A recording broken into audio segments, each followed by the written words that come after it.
Hello friend, welcome to friendship preparation YouTube channel. इस channel पर मैं लेके आता हूं आपके लिए एजुकेशनल वीडियो। इस वीडियो में मैं डिस्कस करने वाला हूं केंद्रीय विद्यालय की न्यू ट्रांसफर पॉलिसी को। इस पॉलिसी को डिटेल में मैं डिस्कस करूंगा पूरे वीडियो के अंदर, तो पूरे वीडियो को ध्यान से देखना, क्योंकि इस वीडियो को देखने के बाद आपके ट्रांसफर से रिलेटेड जो भी इंफॉर्मेशन है सारी आपको एक वीडियो में मिल जाएगी और उसके बाद आपको कोई डाउट नहीं रहेगा। वीडियो थोड़ी लंबी हो सकती है ताकि आप सारी चीजों को अच्छे से समझ सके। अगर हाँ, किसी स्पेसिफिक टॉपिक को अगर आप जानना चाहते हैं, देखना चाहते हो, तो डिस्क्रिप्शन में मैंने टाइम लाइन दे रखी है। उस टाइम लाइन के अकॉर्डिंग आप उस पर्टिकुलर टॉपिक को भी देख सकते हो। मैं बिल्कुल स्टार्टिंग से स्टार्ट कर रहा हूं और एंड तक मैंने आपको सारी जानकारी इस ट्रांसफर पॉलिसी के रिलेटेड दे दूंगा। तो चलो फिर स्टार्ट कर लेते हैं। जैसा कि आप देख सकते हैं, ये आज की डेट यानी कि 30 जून 2023 की डेट से ही ये लेटर इशू कर दिया गया है, यानी कि न्यू ट्रांसफर पॉलिसी केंद्रीय विद्यालय संगठन की आ गई है। अब बात यह रही कि कैलेंडर ऑफ एक्टिविटी यानी कि जो ट्रांसफर कब से स्टार्ट होंगे इसके बारे में अनाउंसमेंट बाद में कर दिया जाएगा। ठीक है, तो ये ऑफिशियल लेटर से आपको क्लियर हो गया होगा। अब वन बाय वन हम लोग ट्रांसफर पॉलिसी के जितने भी टर्म्स हैं उसको समझते हैं। तो सबसे पहले आपको ये बताया गया कि जो ट्रांसफर पॉलिसी है इसके क्यों ट्रांसफर किए जा रहे हैं, इसके बारे में थोड़ा सा केंद्रीय विद्यालय की तरफ से जानकारी दी गई है कि केंद्रीय विद्यालय के अंदर स्मूथ फंक्शनिंग के लिए ये ट्रांसफर किए जाते हैं। खास तौर पर ये जो ट्रांसफर पॉलिसी है ये अप्लीकेबल होती है उन सारे एम्प्लॉय के अंदर जो कि केंद्रीय विद्यालय के अंदर काम करते हैं, यानी कि जितने भी केंद्रीय विद्यालय ऑल ओवर द इंडिया है सारे के भी इसके अंदर कवर होते हैं। इसके अलावा रीजनल ऑफिस कवर होते हैं, जाइट कवर होते हैं, केवीएस हेडक्वार्टर कवर होता है, यानी कि केवीएस के अंदर जितने भी ऑफिस कवर होते हैं वो सबके अंदर जितने भी एम्प्लॉय है सबके लिए ये ट्रांसफर पॉलिसी लागू होता है। बाकी डिटेल में इसके बारे में एजुकेशन कोड में भी आपको गिवन है, जिसमें आप आर्टिकल नंबर 71 देख सकते हैं। चलिए, अब उसके बाद जो बेसिक ऑब्जेक्टिव है केंद्रीय विद्यालय की इस ट्रांसफर पॉलिसी के उसके बारे में जानते हैं। तो जैसे इसमें मेंशन किया गया है न्यू ट्रांसफर पॉलिसी के बारे में कि ये हमारी पूरे कंट्री के अंदर जितने भी केंद्रीय विद्यालय हैं यहाँ पे टीचिंग लर्निंग का जो प्रोसेस है इसे स्मूथ बनाने के लिए और स्टूडेंट के इंटरेस्ट को ध्यान में रखते हुए ये पॉलिसी लाई गई है। और साथ के साथ ये भी ध्यान रखा गया है कि इसके अंदर जितने भी एम्प्लॉय हैं सबके वेलफेयर का काम किया जा सके, यानी कि जो भी जहां ट्रांसफर लेना चाहता है, जहां जाना चाहता है वो इजिली जा सके, इसलिए ये ऑब्जेक्टिव पूरा हो सके, इसलिए ट्रांसफर पॉलिसी को अपडेट किया गया है, इसे लाया गया है। अब हम लोग जानेंगे वन बाय वन जो बेसिक डेफिनेशन यूज की गई है इस पूरे ट्रांसफर पॉलिसी के अंदर। तो सबसे पहले फर्स्ट डेफिनेशन जो मेंशन की गई यहाँ पर एक्टिव स्टे। एक्टिव स्टे का अंदर मतलब यहाँ पे ये होता है कि आप 1 जुलाई की डेट से जिस स्टेशन पे आप काम कर रहे हैं, रह रहे हैं, उसे एक्टिव स्टे कहा जाएगा। यानी कि अगर आपने 1 जुलाई पर्टिकुलर डेट को अगर आपने कवर कर लिया है इस पर्टिकुलर सेशन को, तो उसे आपको 1 स्टे कंप्लीट मान लिया जाएगा, यानी आपको 1 ईयर मान लिया जाएगा, जिसके अंदर 30 डेज अगर आप नॉर्मल स्टेशन पे हैं तो 30 डेज का एग्जम्प्ट किया जा सकता है, और उसके अलावा जो नॉर्थ ईस्ट या हार्ड स्टेशन पे है तो 45 डेज का एग्जम्प्ट किया जा सकता है अगर आप किसी लीव वगैरह पर गए हैं। ठीक है, ये यहाँ पे इसकी डेफिनेशन दी गई है। उसके बाद जो टर्म है कमिश्नर, कमिश्नर ये की मीनिंग यहाँ पे ये है जो केंद्रीय विद्यालय संगठन के अंदर जो कमिश्नर है उसे कंसीडर किया जाएगा, या फिर केंद्रीय विद्यालय संगठन में कमिश्नर की जो फंक्शनिंग है उसके बिहाफ पे जो करेगा, जो भी काम करेगा उस अथॉरिटी को भी यहाँ पे कमिश्नर कंसीडर किया जाएगा। उसके बाद नेक्स्ट है कंट्रोलिंग ऑफिसर। कंट्रोलिंग ऑफिसर का मतलब ये है, अगर स्कूल की बात करें, स्कूल में प्रिंसिपल या फिर इंचार्ज प्रिंसिपल को यहाँ पे कंट्रोलिंग ऑफिसर कहा जाएगा। लेकिन अगर हम रीजनल ऑफिस की बात करें यानी कि आरओ की बात करें, डीसी यानी कि डेप्यूटी कमिश्नर को यहाँ पे कंसीडर कर लिया जाएगा कंट्रोलिंग ऑफिसर। और इसके अलावा जो जाइट है, जाइट के अंदर जो डायरेक्टर होंगे उसे कंसीडर किया जाएगा कंट्रोलिंग ऑफिसर। ठीक है, इसी तरह से अगर हम बात करें हेडक्वार्टर, तो हेडक्वार्टर के अंदर जो असिस्टेंट कमिश्नर होंगे जिसके अंदर पर्टिकुलर सेक्शन के अंदर जो भी एम्प्लॉय आएंगे उसे उस पर्टिकुलर डिपार्टमेंट का आप कह सकते हो कंट्रोलिंग ऑफिसर कंसीडर कर लिया जाएगा। उसके बाद एक टर्म है डीएफपी यानी कि डेथ ऑफ फैमिली मेंबर या फिर फैमिली पर्सन। तो इसके लिए जो टर्म यूज किया गया है कि अंदर जो भी स्पाउस है, अगर कोई एम्प्लॉय है उसका स्पाउस, सन या डॉटर, सिर्फ इन्हीं तीनों को ही कंसीडर किया जाएगा। और ये ध्यान में रखा जाए कि जो भी फैमिली मेंबर है अगर उसी विद इन लास्ट 2 ईयर के अंदर अगर डेथ हुई तभी उसको इसके बेनिफिट्स मिल पाएंगे। उसके बाद नेक्स्ट है डिस्प्लेसमेंट काउंट। डिस्प्लेसमेंट काउंट का मतलब ये है कि जब भी आप किसी पर्टिकुलर स्टेशन पे रहते हैं और रहने के बाद जो भी पॉइंट आपके कवर होते हैं उसे यहाँ डिस्प्लेसमेंट काउंट कहा जाएगा। जैसे यहाँ डेफिनेशन में भी मेंशन किया गया कि score of point allotted different factor, different factor है उस बेसिस पे इसे कैलकुलेट किया जाएगा। बाकी इसे डिटेल में हम लोग बाद में जानेंगे, जब हम पार्ट 1A को डिस्कस करेंगे उसके अंदर हम डिटेल में इसको जानेंगे। उसके बाद नेक्स्ट है आपके लिए एम्प्लॉई। तो यहाँ पे इसकी मीनिंग दी गई है कि जो भी केंद्रीय विद्यालय के अंदर चाहे वो टीचिंग वर्क करते हो या फिर नॉन टीचिंग वर्क करते हो, यानी उन सबको ही एम्प्लॉय कंसीडर किया जाएगा। उसके बाद नेक्स्ट टॉपिक या नेक्स्ट टर्म जो आपके लिए है वो हार्ड स्टेशन। हार्ड स्टेशन का मतलब ये है कि केवीएस के लिस्ट के अंदर जैसे आज की डेट है यानी कि 30 जून की डेट के हिसाब से जो भी लेटेस्ट लिस्ट आ गई है हार्ड स्टेशन की उसे कंसीडर किया जाएगी। बाकी डिटेल जब मैं आपको एंड में मैं आपको ये हार्ड स्टेशन की लिस्ट भी प्रोवाइड करूंगा जिसे एनेक्चर में गिवन किया गया लास्ट में, जिसे हम लास्ट में डिटेल में जानेंगे। उसके बाद नेक्स्ट टर्म है एलटीआर। एलटीआर मींस है कि जिसकी भी सर्विस अब रिटायरमेंट के आसपास जा रही है और लास्ट 3 ईयर रहती है उसे एलटीआर कंसीडर कर लिया जाएगा और इसकी कैलकुलेशन के लिए 30 जून यानी जैसे आज की डेट को ही हर ईयर के लिए कंसीडर किया जाएगा जब भी कैलकुलेशन की जाएगी। उसके बाद नेक्स्ट है लोकेशन। लोकेशन का मतलब यह है जिस प्लेस पर केंद्रीय विद्यालय या केंद्रीय विद्यालय के अंडर में जो भी अथॉरिटी या फिर जो भी ऑफिस कंसीडर किया जा रहा है जहां पे वो एग्जिस्ट करता है उसे प्लेस कंसीडर किया जाएगा, उसको लोकेशन यहां बोल दिया जाएगा। इसके बाद नेक्स्ट है आपके लिए एमडीजी। एमडीजी का मतलब है मेडिकल ग्राउंड, यानी कि जब भी कोई एम्प्लॉय या फिर उसका स्पाउस या फिर उसके डिपेंडेंट, यानी डिपेंडेंट का मतलब यहाँ पे सन और डॉटर ही है सिर्फ, अगर इनमें से कोई भी मेडिकली फिट नहीं है तो उसे जो बेनिफिट मिलेगा उसे आप कह सकते हो कि यहाँ पे मेडिकल ग्राउंड कंसीडर किया जाएगा। यहाँ पे ऑर्गेनाइजेशन की डेफिनेशन दी गई है केंद्रीय विद्यालय के स्कूल या फिर केंद्रीय विद्यालय की वो ऑफिस जो केंद्रीय विद्यालय के अंडर काम किए जाते हैं, ठीक है। उसके बाद पीडब्ल्यूडी का मतलब यहाँ पे ये पर्सन विद डिसेबिलिटीज, यानी कि जिसे भी 40% से ज्यादा डिसेबिलिटी किसी पर्सन या एम्प्लॉय के अंदर है उसे कंसीडर किया जाएगा, लेकिन ध्यान रहे उसके पास ये मेडिकल सर्टिफिकेट होना चाहिए गवर्नमेंट हॉस्पिटल का, ठीक है। और इसके अलावा ये जो गवर्नमेंट हॉस्पिटल में ये जो पीडब्ल्यूडी कंसीडर किया जाएगा उसे rights of personal with disability act 2016 के अकॉर्डिंग ही इसका सर्टिफिकेट होना चाहिए। तो ये इसकी डेफिनेशन दी गई है। उसके बाद नेक्स्ट है प्रियोरिटी स्टेशन। प्रियोरिटी स्टेशन का मतलब यहाँ पे बोला गया है कि केंद्रीय विद्यालय में वे स्कूल जहां पे मोर देन 50 स्टाफ है लास्ट 3 ईयर के अंदर उसे कंसीडर किया जाएगा प्रियोरिटी स्टेशन को। उसके बाद जाइट जहां पे केंद्रीय विद्यालय के जो भी ट्रेनिंग रिलेटेड जो काम होते हैं उसे जाइट कंसीडर किया जाएगा। और रीजन का मतलब यहाँ पे वे है जहां पे भी बहुत सारे केंद्रीय विद्यालय का एक ग्रुप कह सकते हो उसे रीजन कंसीडर कर लिया जाएगा। तो जाइट की जैसे फुल फॉर्म भी आपको गिवन है कि zonal institute of education and training, जिसके आप कह सकते हो चार्ज जो होंगे वो डायरेक्टर होंगे। और रीजनल ऑफिस की बात करें तो जो आरओ में डीसी यानी कि डेप्यूटी कमिश्नर होंगे वो इसके चार्ज होंगे। इसके बाद नेक्स्ट टर्म जो आपके लिए वो सर्विस मींस ये है कि पीरियड ऑफ टाइम जहां पे जिस पीरियड में एम्प्लॉय काम करता है उसे सर्विस पीरियड कंसीडर किया जाएगा। सिंगल पेरेंट्स की जो डेफिनेशन है यहाँ पे यानी कि एसपी बोल सकते हो आप कि यहाँ पे अगर कोई एम्प्लॉय है उसका स्पाउस की डेथ हो गई है या फिर किसी भी वजह से वो सेपरेट हो गया है तो उसे यहाँ पे सिंगल पेरेंट्स कंसीडर कर लिया जाएगा। इसके अलावा अगर किसी ने लीगली किसी बच्चे को अडॉप्ट कर रखा है तो उसे भी सिंगल पेरेंट के रूप में कंसीडर कर लिया जाएगा। तो ये डेफिनेशन है सिंगल पेरेंट्स की। उसके बाद स्टेशन मींस है वो प्लेस जहां पे केंद्रीय विद्यालय एग्जिस्ट करता है, कोई सिटी हो सकती है, टाउन हो सकता है या फिर मेट्रो सिटी भी हो सकती है।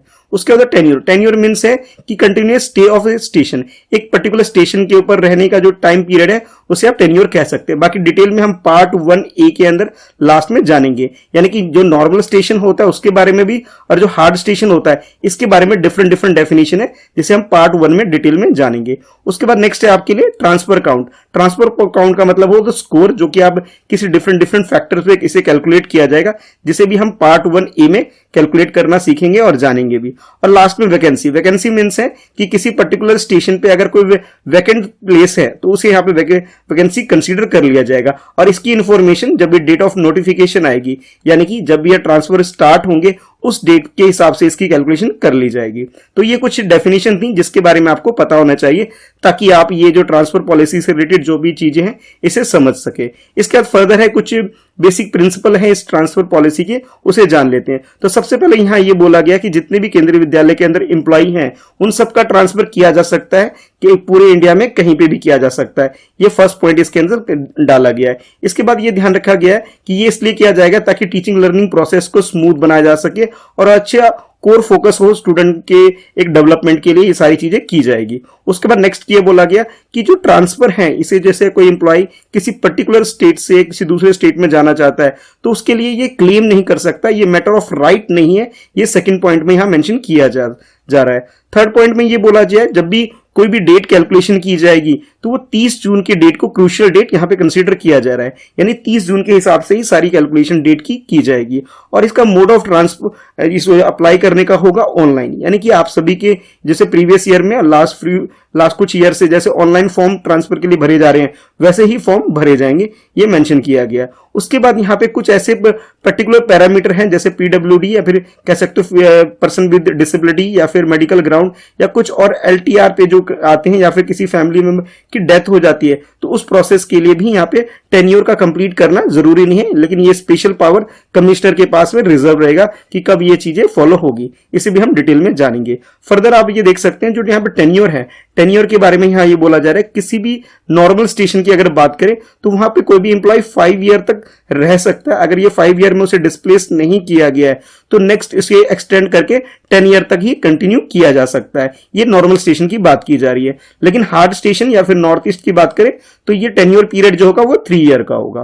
ठीक, अगर इस टेन्योर की बात करें इसे तो 1 ईयर के लिए एक्सटेंड भी किया जा सकता है अगर वो एम्प्लॉय केवीएस हेडक्वार्टर या फिर रीजनल ऑफिस में काम कर रहा है। और ये एप्लीकेबल है नॉन टीचिंग स्टाफ के लिए जो एसओ लेवल तक है, उनका ये टाइम पीरियड 1 ईयर के लिए एक्सटेंड भी किया जा सकता है। इसके अलावा फर्दर ये बताया गया जो डिसेबिलिटी की बात करें तो उसमें ये मेंशन किया गया कि equal opportunity protection of right and protection partition act 1995 के तहत ही उनकी डिसेबिलिटी का ये सर्टिफिकेट होगा, उस क्लॉज के अंदर भी इसे फॉलो किया जाएगा। इसके बाद नेक्स्ट ये बोला जाए जो कॉम्पिटेंट अथॉरिटी होगी, यानी कि अगर हम आरओ की बात करें आरओ में डीसी होगा, स्कूल की बात करें तो प्रिंसिपल होगा, और अगर हेडक्वार्टर की बात करें तो यहाँ पे जो असिस्टेंट कमिश्नर होंगे जो पर्टिकुलर डिपार्टमेंट के, उसे कॉम्पिटेंट अथॉरिटी जैसा कि पहले बताया गया था उनके पास ये स्पेसिफिक एक पावर होगा जो कि एडमिनिस्ट्रेटिव ग्राउंड पर किसी भी का ट्रांसफर कभी भी कर सकती है। फर्दर अगर हम बात करें अगर vacancy eligibility and station seniority के तो इसके कुछ पैरामीटर हैं जिसे हम डिटेल में भी जानने वाले हैं। स्टे का मतलब यहाँ पे ये है कि 5 ईयर नॉर्मल स्टेशन पे स्टे होगा अगर किसी का अपॉइंटमेंट डायरेक्ट रिक्रूटमेंट के तहत हुआ है, यानी कि एटलीस्ट 5 ईयर की सर्विस उसे कंप्लीट करनी पड़ेगी, उसके बाद ही वो एलिजिबल हो पाएंगे एक तरह से अप्लाई करने के लिए कहीं पे अगर ट्रांसफर लेना चाहते हैं। उसके बाद नेक्स्ट ये बताया जा रहा है कि ट्रांसफर ऑर्डर जो है वो इशू होने के बाद इसे कैंसिल नहीं किया जा सकता है और ना ही इसे मॉडिफाई किया जा सकता है, यानी कि एक बार आपका ट्रांसफर हो गया तो आप इसे ना ही कैंसिल करा सकते हैं ना इसे मॉडिफाई करा सकते हैं। ठीक है, क्योंकि आपने पहले ही जब फॉर्म अप्लाई किया था जो मेंशन किया गया था आपको कि आप पूरे इंडिया में कहीं पे भी आपका ट्रांसफर किया जा सकता है, इस बात को आप राइट के रूप में से क्लेम नहीं कर सकते। इसके अलावा फर्दर ये बोला गया कि नवंबर से लेकर के मार्च के बीच में किसी का भी ट्रांसफर कंसीडर नहीं किया जाएगा, लेकिन कुछ कंडीशन है जैसे यहाँ पे point number 3 part 1A and 1B के तहत कुछ इसे एक्सेप्शन आप कह सकते हैं जिसमें मेडिकल ग्राउंड पे या फिर किसी फैमिली मेंबर की डेथ हो रही है या फिर कोई मेडिकल कंडीशन है उस बेसिस पे उसे कंसीडर किया जा सकता है, बाकियों के लिए कंसीडर नहीं किया जाएगा। उसके बाद नेक्स्ट जो है यहाँ पे एप्लीकेबिलिटी की बात की जा रही है यहाँ पे, तो सबसे पहले हम लोग जानते हैं पार्ट ए को। तो पार्ट ए के अंदर जो ए आता है इसके अंदर जो टीचिंग स्टाफ होता है, यानी कि आप कह सकते हो कि यहाँ पीजीटी, टीजीटी, पीआरटी, लाइब्रेरियन और हेडमास्टर कंसीडर किए जाएंगे, और साथ के साथ जो नॉन टीचिंग स्टाफ होंगे उन सबको कंसीडर किया जाएगा एएसओ पोस्ट तक के लिए। उसके बाद पार्ट 1B के अंदर जो एम्प्लॉय कंसीडर किए जाएंगे वो डीसी यानी कि डेप्यूटी कमिश्नर या फिर जो जाइट होगा उसके जो डायरेक्टर होंगे, और इसके अलावा assistant commissioner, principal, vice principal, administrative officer, finance officer और इसके अलावा जो सेक्शन ऑफिसर होंगे, इन सबको पार्ट 1B के अंदर एम्प्लॉय कंसीडर किया जाएगा। यानी कि दोनों के लिए सेपरेट एक तरह से आप कह सकते हो कि ट्रांसफर के फॉर्म आएंगे और उसके अकॉर्डिंग ही वो लोग अप्लाई करेंगे। तो सबसे पहले हम लोग बात कर लेते हैं यानी कि PGT, TGT, PRT, librarian, headmaster या फिर नॉन टीचिंग स्टाफ जो भी एएसओ तक के लेवल तक हैं उनकी बात करते हैं। तो उसे यहाँ पे पार्ट 1A में कंसीडर किया जा रहा है कि किस तरह से उसे अप्लाई करना है, उसके बारे में डिटेल में जानते हैं। तो सबसे पहले आपको ये पता होना चाहिए जो ट्रांसफर होंगे दो तरीके के से ट्रांसफर को यहाँ पे डिवाइड किया गया है, यानी कि टाइप ऑफ ट्रांसफर आप बोल सकते हैं।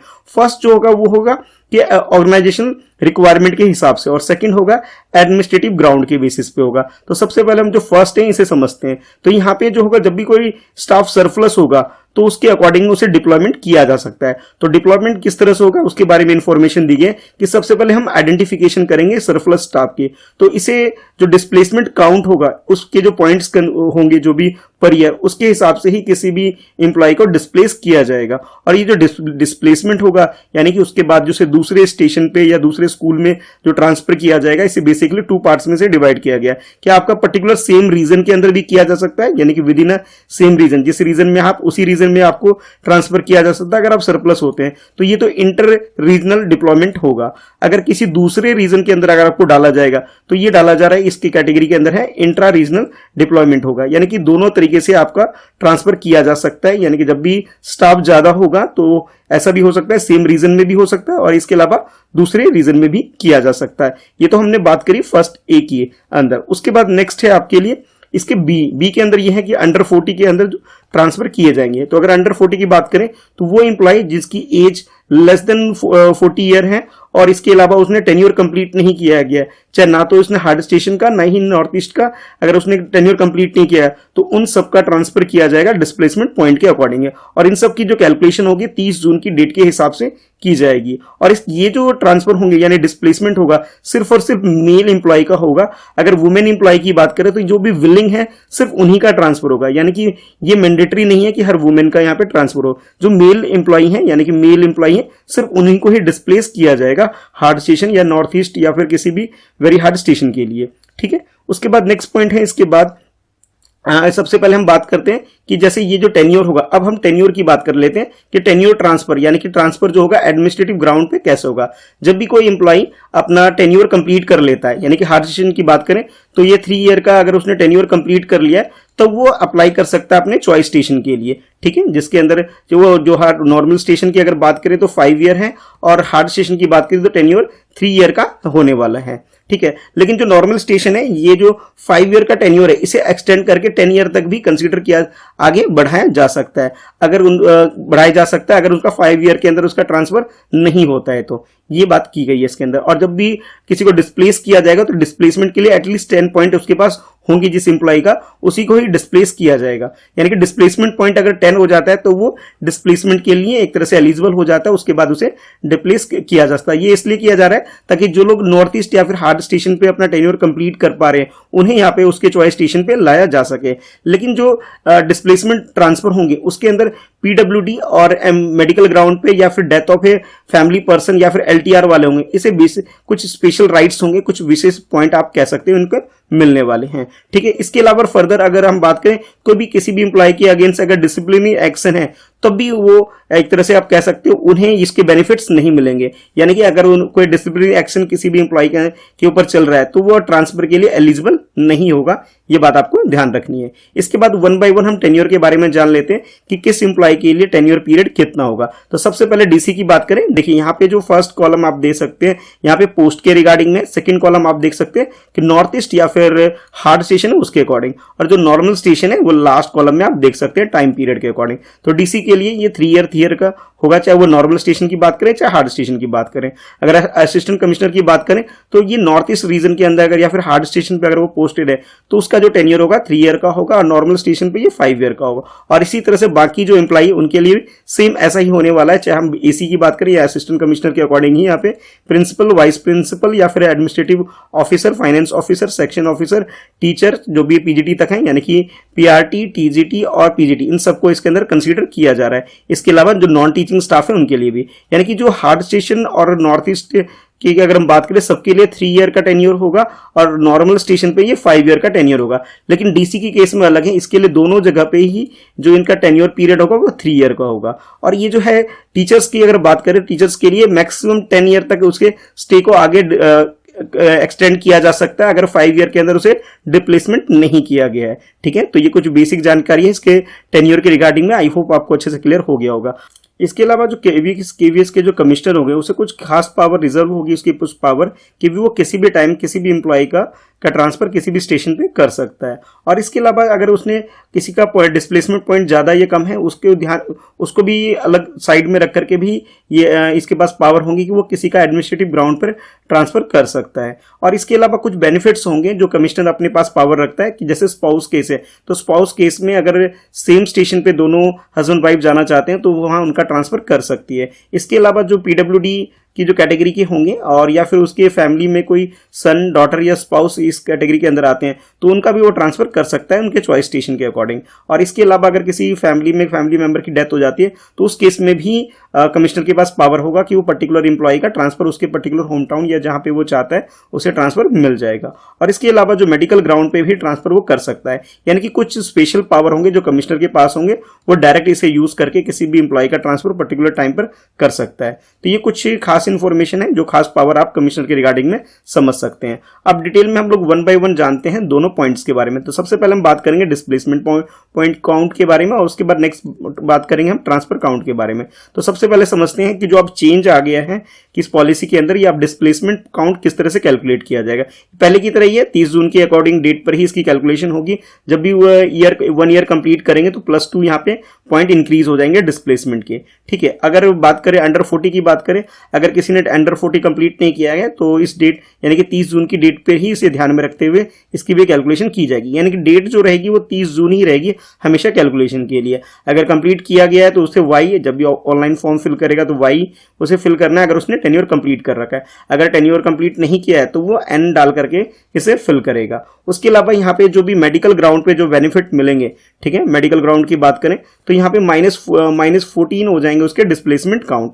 अगर हम पीडब्ल्यूडी इंप्लॉय की बात करें तो उसके -20 पॉइंट हो जाएंगे उसके डिस्प्लेसमेंट काउंट, ये उन्हें बेनिफिट दिए जाएंगे। अगर कोई इंप्लॉय है और वो उसका जो सर्विस पीरियड जो है वो कंप्लीट होने वाला है, यानी कि लास्ट 3 ईयर रह जाएंगे रिटायरमेंट के, तो उसको -6 पॉइंट यहाँ पे कर दिए जाएंगे उनके यहाँ पे डिस्प्लेसमेंट काउंट के अंदर। अगर कोई केवी स्पाउस है, ठीक है, और वो सेम स्टेशन पे पोस्टेड है तो उनके जो डिस्प्लेसमेंट पॉइंट है उसको -10 कर दिया जाएगा। यानी कि ये सारे बेनिफिट उन्हें प्रोवाइड किए जाएंगे। इसके अलावा केवी के अलावा जो बाकी जो रिमेनिंग सेंट्रल गवर्नमेंट ऑफिस है वहां पे अगर कोई काम करता है किसी पीएसयू में या फिर सेंट्रल गवर्नमेंट के किसी डिपार्टमेंट में करता है, किसी का स्पाउस और पर्टिकुलर सेम स्टेशन पे दोनों पोस्टेड है, तो उसे -8 उसके पॉइंट्स कर दिए जाएंगे डिस्प्लेसमेंट के। इसी तरह अगर सेंट्रल के अलावा जो स्टेट गवर्नमेंट में सेम कंडीशन में अगर कोई इंप्लॉय काम करता है तो -6 उसे डिस्प्लेसमेंट पॉइंट उसके कर दिए जाएंगे। अगर कोई वुमेन है और ऊपर से ये जो 6, 7, 8, 9 जो अभी मैंने आपको ये पॉइंट्स डिस्कस किए, इसके अंदर अगर वो नहीं आ रही है तो उसे -12 उसके पॉइंट्स कर दिए जाएंगे डिस्प्लेसमेंट के।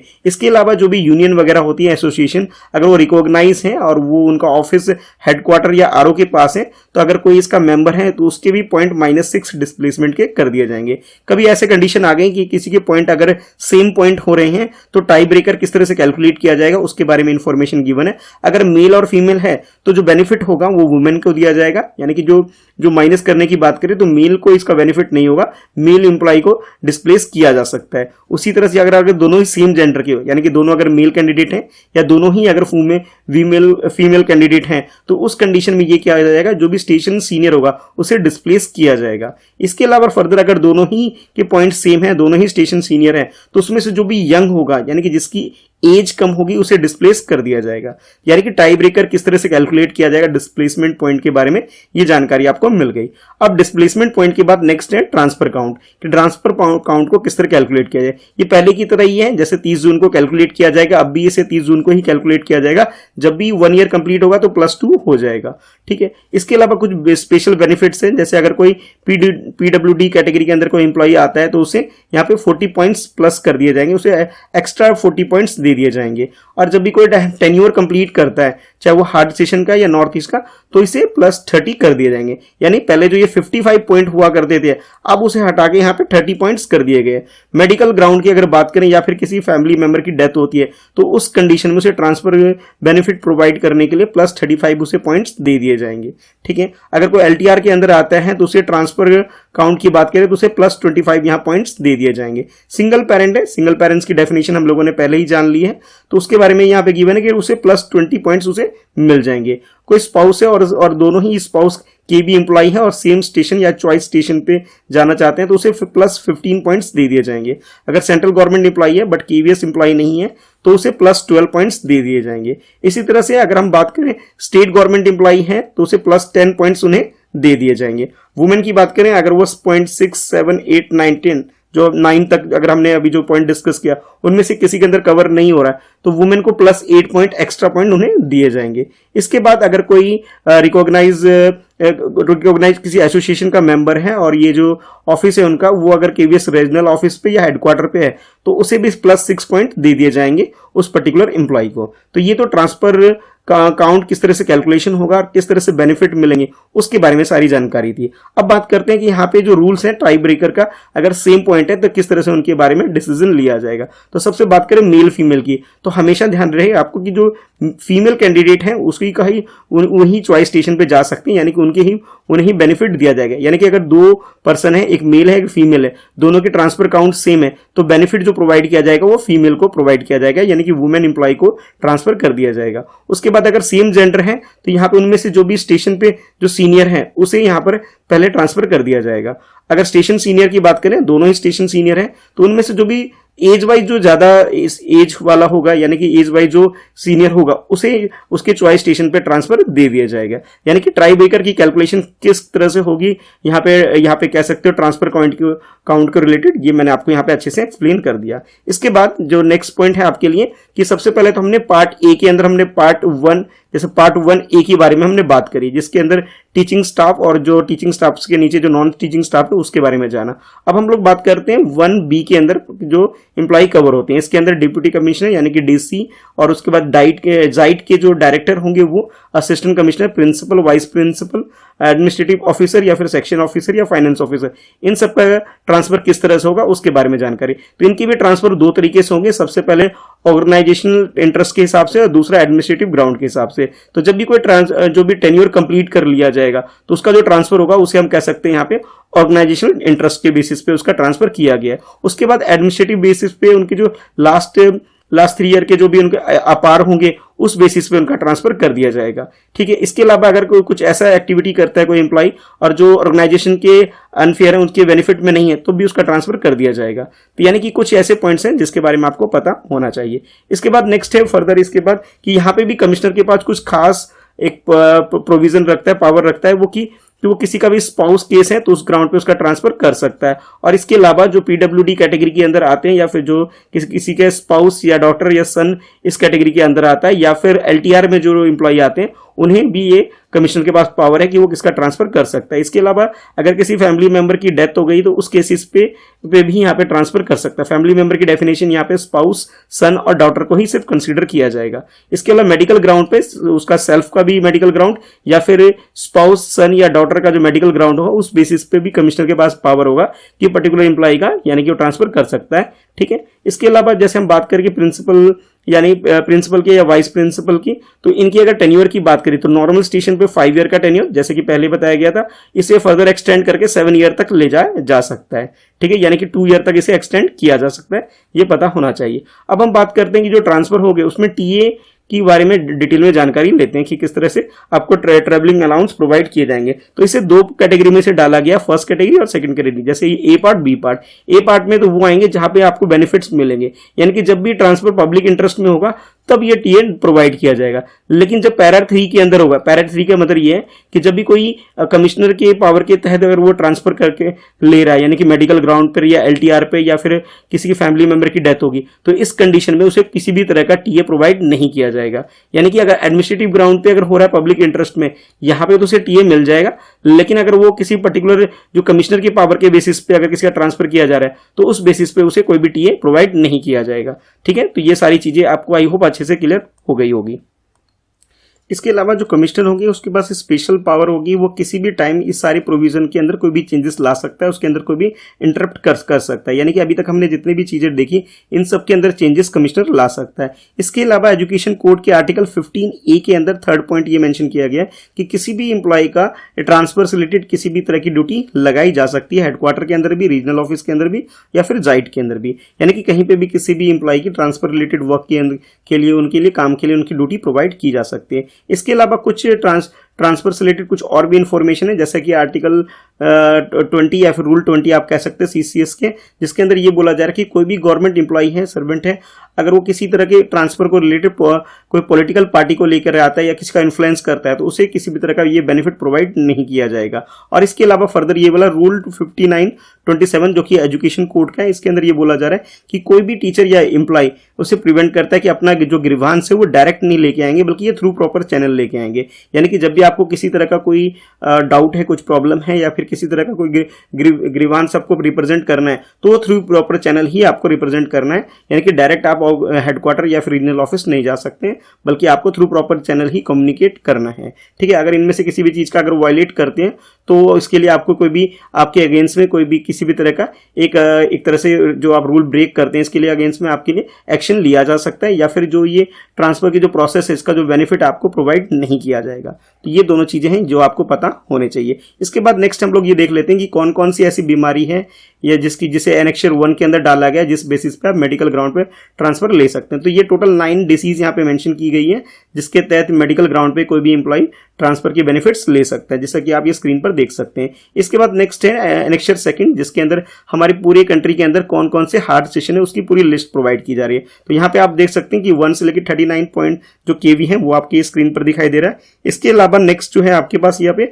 40 से लेकर 77, यानी कि आज के टाइम पे अगर हम 30 जून 2023 के हिसाब से देखें तो टोटल 77 हार्ड स्टेशन है पूरे कंट्री के अंदर। यानी कि जो प्रीवियस थी उसके अलावा जो अब जो मॉडिफिकेशन करके जो लेटेस्ट लिस्ट है उस लिस्ट के अकॉर्डिंग ये 77 स्कूल है। कुछ स्कूल ये रहे और कुछ स्कूल ये आप देख सकते हैं, यानी कि 1 से लेकर 39 स्कूल आप ये देख सकते हैं जो कि हार्ड स्टेशन के अंदर है, और उसके बाद 40 से लेकर 77 तक आप ये देख सकते हैं जिसे एनेक्सर 2 के अंदर कंसीडर किया जा रहा है। इसके बाद नॉर्थ ईस्ट के अंदर जो स्कूल आते हैं या स्टेशन आते हैं उसके बारे में हम जान लेते हैं। तो सबसे पहले आप देख सकते हैं ये सारे वो स्कूल हैं या फिर वो स्टेशन है जो कि अरुणाचल प्रदेश के अंदर आते हैं। उसके बाद असम के अंदर ये आप देख सकते हैं ये स्टेशन है, कुछ स्टेशन ये रहे और कुछ स्टेशन आप ये देख सकते हैं ये सारे स्टेशन है जहां आप अप्लाई कर सकते हैं या फिर आपका ट्रांसफर किया जा सकता है। उसके बाद नेक्स्ट असम के बाद मणिपुर, मेघालय, मिजोरम, नागालैंड, त्रिपुरा और फिर सिक्किम, इन सब के बारे में जानकारी देख सकते हैं कि कौन कौन से स्टेशन इसके अंदर कवर होते हैं। तो आई होप आपको अच्छे से ये सारा जो ट्रांसफर पॉलिसी है इसके अंदर जो लेटेस्ट इन्फॉर्मेशन है अच्छे से क्लियर हो गई होगी। फिर भी अगर आपको कोई डाउट है तो नीचे कमेंट में लिख करके आप अपने डाउट्स डायरेक्टली मुझसे पूछ सकते हैं, मैं आपको रिप्लाई जरूर करूंगा। अगर कोई कुछ ऐसा पॉइंट है जो कवर नहीं हुआ है तो आप नीचे कमेंट में लिख करके मुझे जरूर बताएं ताकि मैं नेक्स्ट वीडियो में या अपकमिंग वीडियो में उस पॉइंट्स को जरूर कवर कर सकूं। छोटी छोटी वीडियो भी, शॉर्ट वीडियो भी मैंने बना रखी है ट्रांसफर पॉलिसी से रिलेटेड, वो सारी वीडियो भी आप चैनल पे देख सकते हैं। तो चैनल को सब्सक्राइब जरूर कर लेना फ्रेंडशिप प्रिपरेशन को, ताकि ऐसी और इंफॉर्मेशन से रिलेटेड आपको वीडियो की नोटिफिकेशन रिसीव हो सके। और हाँ, इस वीडियो को लाइक जरूर करना, अपने दोस्तों में से शेयर जरूर करना। Thanks for watching, bye bye.